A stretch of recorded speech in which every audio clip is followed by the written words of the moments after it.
the highway to get to your favorite wing spot with your friends. You press on the gas to pass somebody, but nothing happens. Your engine revs, but your speed doesn't change.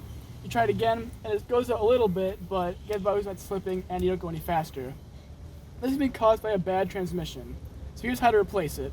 First thing you want to do is you're going to take the starter out that's right there. So it's out right now, but there's a hole there, as the starter would be. There'll be a few bolts and some wires on that. Get the wires off and the bolts, and you can pull out. Another thing you want to do is over here, you'll take off the air intake. So there'll be a box sometimes and a tube. Take that out because it'll most likely be in the way.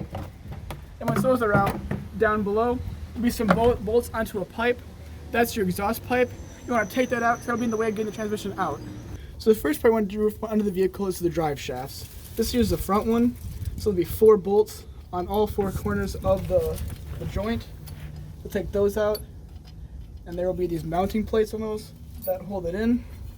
Just once you've got all 4 of those out, then it'll either fall out, sometimes it'll be like stuck in there. You have to pull hard, in some cases even hammer it out.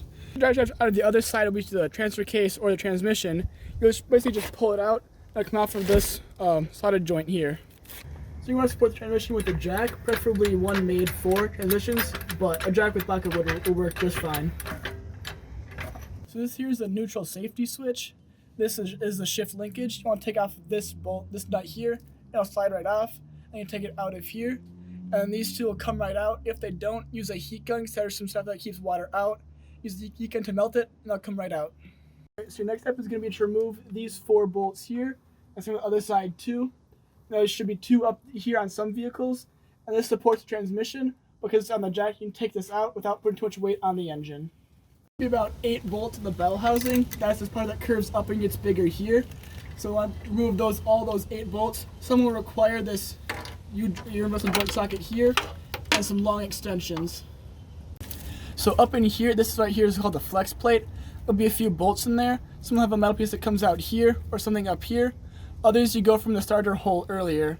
Basically what you'll do is in the front of the engine there'll be a big bolt. It'll be about a 24mm bolt. Get a wrench on that and move that clockwise.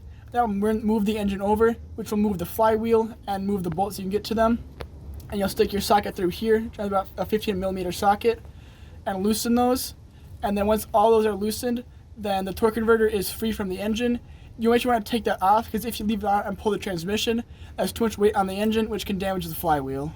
With the jack supporting it, which I don't have right now, you want to pull it back so it's free from the flywheel out here. And then you want to drop it slowly, being careful it doesn't hit the flywheel because it can be damaged, and that's a very expensive part. And you want to lower it or keep moving it back until it's free from the vehicle, and you'll pull it out, and you'll have the transmission completely out of the vehicle.